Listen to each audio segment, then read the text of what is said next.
Hello, नमस्कार प्रसाथियों। देखिए, राजस्थान चतुर्थ श्रेणी कर्मचारी एग्जाम 2025 की तैयारी कर रहे हैं सभी अभ्यर्थियों के लिए राजस्थान जीके के महत्वपूर्ण प्रश्न देख रहे हैं। और ये प्रश्न आपको आने वाले एग्जाम चतुर्थ श्रेणी के लिए बहुत ही हेल्पफुल साबित रहेंगे। ठीक है, तो एक भी प्रश्न को मिस मत करिएगा। और इन सभी प्रश्नों में से आपके कितने प्रश्न सही होते हैं, आंसर कॉमेंट जरूर करिएगा ताकि ये प्रश्न आपको कंठस्थ याद हो सके। ठीक है साथियों, तो देखिए इन प्रश्नों की श्रृंखला में आज का अपना क्वेश्चन नंबर 1 आपके सामने है और वेरी वेरी इंपॉर्टेंट प्रश्न है। ठीक है, चतुर्थ श्रेणी बीएसटीसी और पीटीटी एग्जाम 2025 की तैयारी के लिए बहुत ही वेरी वेरी इंपॉर्टेंट प्रश्न है। ठीक है, तो एक भी प्रश्न को मिस मत करिएगा। और अगर आप चैनल पर पहली बार आए हैं तो चैनल को सब्सक्राइब जरूर कर लीजिएगा। ठीक है साथियों, चलिए तो बढ़ते हैं आज का महत्वपूर्ण प्रश्नों की तरफ। तो आज का क्वेश्चन नंबर 1 आपके सामने है। राजस्थान लोकायुक्त और उप लोकायुक्त अधिनियम को राष्ट्रपति की स्वीकृति कब प्राप्त हुई? तो देखिए साथियों, राजस्थान लोकायुक्त और उप लोकायुक्त अधिनियम, इसे राष्ट्रपति की जो स्वीकृति है ये कौन से सन में प्राप्त हुई है? तो देखिए इसका ऑप्शन 1 है 1983 में, 1977 में, 1973 में, 1985 में। तो इसका सही आंसर हो जाएगा ऑप्शन सी। ठीक है, ऑप्शन सी बिल्कुल करेक्ट आंसर हो जाएगा। 1973 में राजस्थान लोकायुक्त और उप लोकायुक्त अधिनियम को राष्ट्रपति की स्वीकृति प्राप्त हुई थी।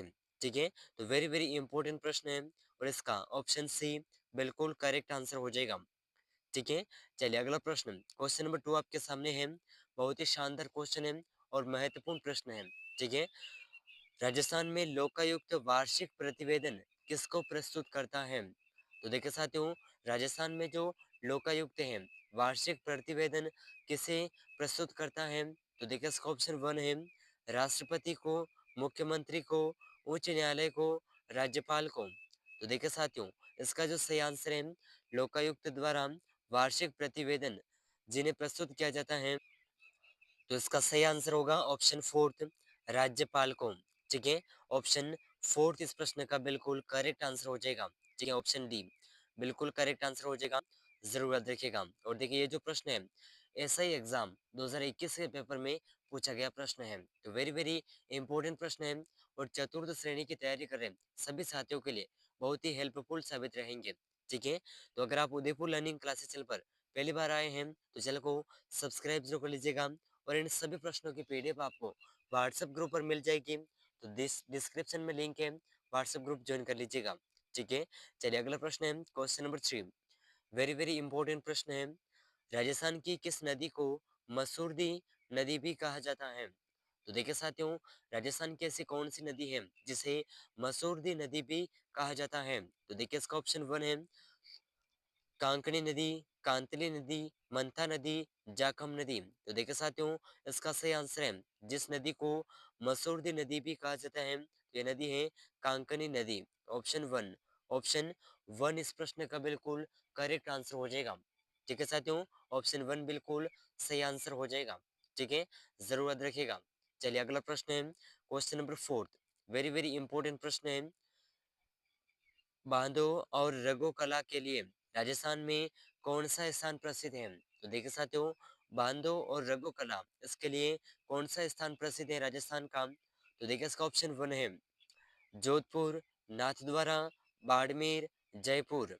तो देखिए साथियों, इसका जो सही आंसर है बांधों और रंगों कला के लिए जो राजस्थान का स्थान प्रसिद्ध है, ऑप्शन फोर्थ जयपुर प्रसिद्ध है। ठीक है, तो ऑप्शन डी इस प्रश्न का बिल्कुल करेक्ट आंसर हो जाएगा, ऑप्शन डी। ठीक है, वेरी वेरी इंपॉर्टेंट प्रश्न है और आपको जो ये प्रश्न है इन सभी प्रश्नों को जरूर याद रखिएगा। बहुत ही वेरी वेरी इंपॉर्टेंट प्रश्न है और चतुर्थ श्रेणी के लिए बहुत ही हेल्पफुल साबित रहेंगे। ठीक है, चलिए अगला प्रश्न है question number 5। Very very important प्रश्न है। कोटा बूंदी मार्ग पर देवपुरा गांव के निकट 1683 ईस्वी में निर्मित छतरी स्तंभों की संख्या कितनी है? तो देखिए साथियों, जो ऐसी कौन सी छतरी हैं जो कोटा बूंदी मार्ग पर स्थित है, जो कि देवपुरा गांव में। ठीक है, और इसका जो स्थापना है, इसका निर्माण 1683 ईस्वी में किया गया था। ठीक है, तो इस छतरी के स्तंभों की संख्या पूछी गई है। तो देखिए इसका ऑप्शन 1 है 64, 74, 84, 94। तो इसका सही आंसर होगा ये छतरी है 84, इसके स्तंभों की संख्या है 84, ठीक है? और इसे 84 खंभों की छतरी भी कहा जाता है, ठीक है साथियों? तो वेरी वेरी इंपॉर्टेंट प्रश्न है और चतुर्थ श्रेणी के लिए बहुत ही महत्वपूर्ण रहेगा, ठीक है? इसे आप ज़रूर याद रखिएगा। तो चलिए अगला प्रश्न, क्वेश्चन नंबर 6, ठीक है? जून 1941 में अलवर राज्य प्रजामंडल द्वारा आयोजित जागीर माफी प्रजा सम्मेलन राजगढ़ का उद्घाटन किसने किया? तो देखिए ये बहुत ही वेरी वेरी इंपॉर्टेंट प्रश्न है और ये प्रश्न सेकंड ग्रेड टीचर एग्जाम 2019 के पेपर में पूछा गया है, ठीक है? तो इस प्रश्न के अंदर पूछा गया है कि अलवर राज्य प्रजामंडल द्वारा आयोजित जागीर माफी प्रजा सम्मेलन राजगढ़, इसका उद्घाटन किसने किया? तो देखिए इसका ऑप्शन 1 है श्री सत्यदेव विद्यालंकर, हरिनारायण शर्मा, काशीराम गुप्ता, मास्टर भोलानाथ। तो देखिए साथियों, तो इसका सही आंसर हो जाएगा ऑप्शन 1 श्री सत्यदेव विद्यालंकार।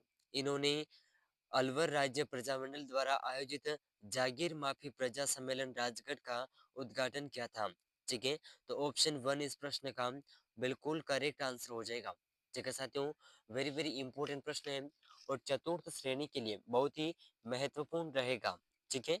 चलिए अगला प्रश्न, क्वेश्चन नंबर 7,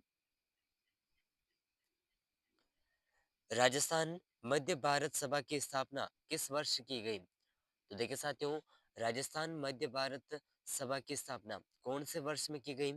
ठीक है? तो देखिए इसका ऑप्शन 1 है 1921 में, 1920 में, 1919 में, 1918 में। तो देखिए साथियों, इसका सही आंसर होगा राजस्थान मध्य भारत सभा की स्थापना वर्ष 1918 में की गई थी, ठीक है? तो ऑप्शन 4 इस प्रश्न का बिल्कुल करेक्ट आंसर हो जाएगा, ठीक है साथियों? वेरी वेरी इंपॉर्टेंट प्रश्न है और चतुर्थ श्रेणी के लिए बहुत ही महत्वपूर्ण रहेगा, ठीक है? चलिए अगला प्रश्न, और देखिए ये जो क्वेश्चन नंबर 7 है आरपीएससी एलडीसी एग्जाम 2012 के पेपर में पूछा गया प्रश्न है, ठीक है? चलिए अगला प्रश्न, क्वेश्चन नंबर 8, गुरु गोविंद गिरी के नेतृत्व में भील आंदोलन को दबाने के लिए मानगढ़ का नरसंहार, ठीक है, किस वर्ष में हुआ था? तो देखिए मानगढ़ का जो जनसंहार हुआ था गुरु गोविंद सिंह के नेतृत्व में भील आंदोलन को दबाने के लिए, तो ये नरसंहार कौन से वर्ष में हुआ था? तो देखिए इसका ऑप्शन 1 है 17 नवंबर 1913, 13 अक्टूबर 1913, 21 जनवरी 1914, 30 मार्च 1914। तो देखिए साथियों, इसका सही आंसर होगा मानगढ़ नरसंहार 17 जनवरी नवंबर 1913 में हुआ था, ठीक है? तो ऑप्शन 1 बिल्कुल करेक्ट आंसर हो जाएगा 17 नवंबर 1913, ठीक है? वेरी वेरी इंपॉर्टेंट प्रश्न है, इसे आप जरूर याद रखिएगा। चलिए अगला प्रश्न, क्वेश्चन नंबर 9, ठीक है? बहुत ही शानदार क्वेश्चन है और ये प्रश्न RPSC second grade teacher exam 2010 के पेपर में पूछा गया है, ठीक है? तो देखिए प्रश्न इस प्रकार है, भारत संघ की अधिमलन पत्र पर हस्ताक्षर करने वाले राजस्थान के प्रथम शासक कौन थे? तो देखिए साथियों, भारत संघ के जो अधिमिलन पत्र था उस पर हस्ताक्षर करने वाले राजस्थान के प्रथम शासक का नाम पूछा गया है, ठीक है? तो ऑप्शन 1 है जोधपुर के राजा हनुमंत सिंह, ऑप्शन 2 है धौलपुर के उदयभान सिंह, बीकानेर के शार्दुल सिंह प्रथम, किशनगढ़ के महाराजा सुमेर सिंह। तो देखिए साथियों, इसका सही आंसर होगा भारत संघ की अधिमेलन पत्र पर हस्ताक्षर करने वाले राजस्थान के प्रथम शासक थे ऑप्शन सी बीकानेर के शार्दुल सिंह प्रथम, ठीक है? तो ऑप्शन सी इस प्रश्न का बिल्कुल करेक्ट आंसर हो जाएगा, ठीक है साथियों? वेरी वेरी इंपॉर्टेंट प्रश्न है और चतुर्थ श्रेणी के लिए बहुत ही महत्वपूर्ण रहेगा। चलिए अगला प्रश्न, क्वेश्चन नंबर 10, बहुत ही शानदार क्वेश्चन है, निम्नलिखित में से कौन सा प्रसिद्ध मंदिर जयपुर में नहीं है? तो देखिए साथियों, ऐसा कौन सा मंदिर है जो कि जयपुर जिले में नहीं है, ठीक है? तो देखिए इसका ऑप्शन 1 है तारकेश्वर मंदिर, सात सहेली मंदिर, गलता तीर्थ, जगत शिरोमणि मंदिर। तो देखिए जो मंदिर जयपुर में स्थित नहीं है, तो इसका ऑप्शन बी बिल्कुल करेक्ट आंसर होगा, ठीक है? ऑप्शन बी बिल्कुल सही आंसर हो जाएगा, सात सहेली मंदिर, ठीक है? अच्छा चलिए इसका जो आंसर कमेंट करिएगा कि ये 7 सहेली मंदिर राजस्थान के कौन से जिले में स्थित है? ठीक है, वेरी वेरी इंपॉर्टेंट प्रश्न है। इसका आंसर आप कमेंट जरूर करिएगा। ठीक है, चलिए अगला प्रश्न है क्वेश्चन नंबर 11। बहुत ही मोस्ट इंपॉर्टेंट क्वेश्चन है। तो देखिए साथियों, क्वेश्चन नंबर 11 आपके सामने है। राजस्थान आईएलडी कौशल विद्यालय कहाँ स्थित है? तो देखिए, राजस्थान आईएलडी कौशल विश्वविद्यालय कहाँ पर स्थित है? तो देखिए इसका ऑप्शन 1 है बांसवाड़ा, जयपुर, जोधपुर, उदयपुर। तो देखिए साथियों, इसका सही आंसर होगा राजस्थान आईएलडी कौशल विश्वविद्यालय जयपुर में स्थित है। ठीक है, तो ऑप्शन बी बिल्कुल करेक्ट आंसर हो जाएगा। ठीक है साथियों, चलिए अगला प्रश्न क्वेश्चन नंबर 12। भारत में प्रथम स्किल विश्वविद्यालय निम्न में से किस इस किस में शुरू किया गया? तो देखिए साथियों, भारत में प्रथम स्किल विश्वविद्यालय कौन से राज्य में शुरू किया गया? तो देखिए इसका ऑप्शन 1 है राजस्थान, हरियाणा, पंजाब और उत्तर प्रदेश। तो देखिए साथियों, इन चारों ऑप्शन में से स्किल विश्वविद्यालय जहाँ पर स्थापित किया गया या फिर शुरू किया गया, तो ये स्थान है, ये राज्य है ऑप्शन 1 राजस्थान। ठीक है, ऑप्शन 1 बिल्कुल करेक्ट आंसर हो जाएगा। चलिए अगला प्रश्न क्वेश्चन नंबर 13। राजस्थान में 2001 और 2011 में ग्रामीण जनसंख्या की दशकीय परिवर्तन का जो प्रतिशत है, ये कितना है? तो देखिए इसका ऑप्शन 1 है 19%, 18.8%, 21.3%, 19.1%।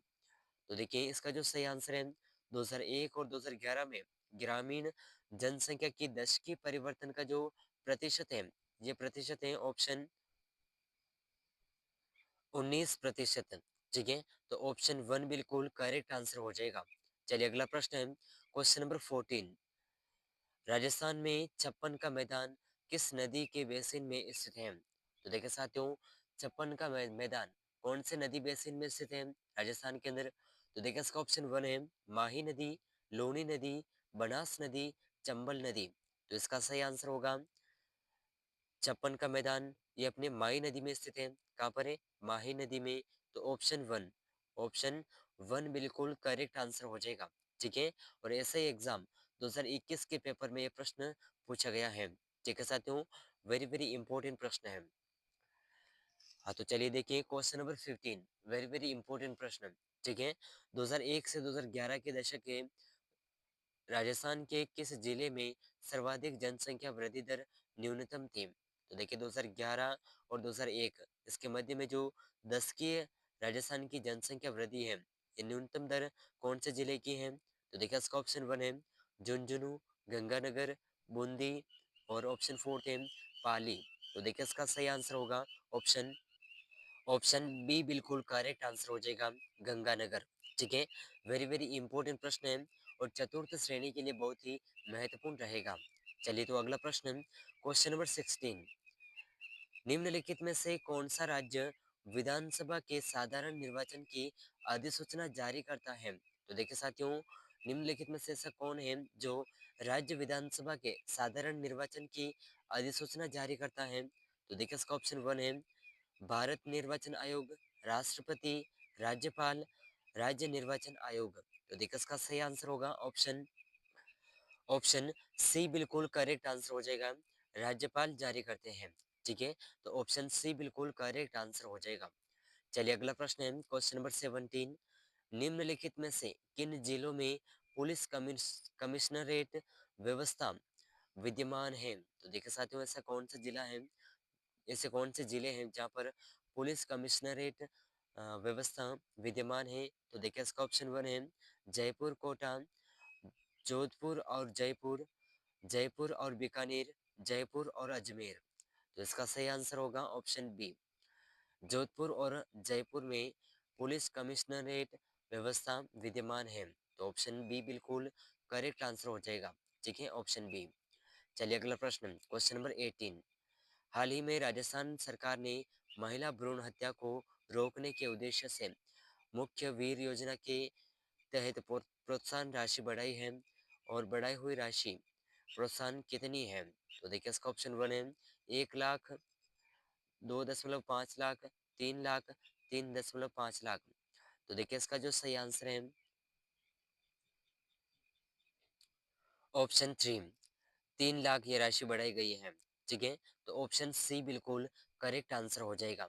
चलिए अगला प्रश्न है क्वेश्चन नंबर 19 मुख्यमंत्री राजश्री योजना आरंभ की गई है। तो देखिए मुख्यमंत्री राजश्री योजना किसके लिए आरंभ की गई है? तो देखिए इसका ऑप्शन 1 है गिरते हुए बाल लिंगानुपात को सुधारने के लिए, ग्रामीण क्षेत्रों में महिला साक्षरता को बढ़ावा देने के लिए, महिलाओं को लैंगिक उत्पीड़न से सुरक्षा प्रदान करना, महिला सशक्तिकरण और लैंगिक समानता को बढ़ावा देना। तो देखिए साथियों इसका जो सही आंसर है, ठीक है, इस प्रश्न का जो सही आंसर है मुख्यमंत्री राजश्री योजना यह आरंभ की गई है महिला सशक्तिकरण और लैंगिक समानता को बढ़ावा देने के लिए।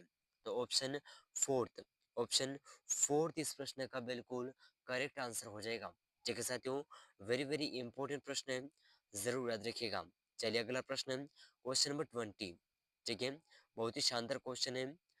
अग्रिम अनुमानों के अनुसार वर्ष 2020 और 21 में स्थित 2011 और 12 की कीमत तो दर पर शुद्ध राज्य घरेलू उत्पादन अनुमानित है। तो देखिए इसका ऑप्शन 1 है 6.10 लाख करोड़, 6.25 लाख करोड़, 5.70 लाख करोड़, 5.75 लाख करोड़।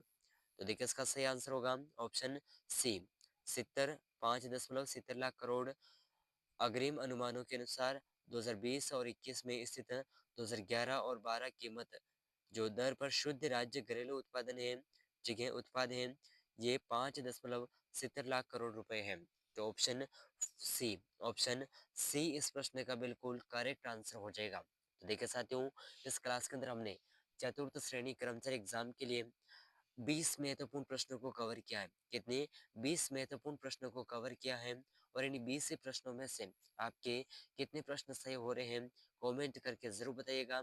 और अगर आप उदयपुर लर्निंग क्लासेस चैनल पर नए हैं और चतुर्थ श्रेणी की संपूर्ण तैयारी करना चाहते हैं, ठीक है, तो इस चैनल पर रोजाना महत्वपूर्ण प्रश्नों की क्लासेस कवर कर रहे हैं जो कि चतुर्थ श्रेणी के लिए बहुत ही हेल्पफुल साबित रहेगी। तो अगर आपने अभी तक चैनल को सब्सक्राइब नहीं किया है तो अभी से सब्सक्राइब जरूर कर लीजिएगा और इस क्लास को अपने दोस्तों के साथ शेयर जरूर करिएगा।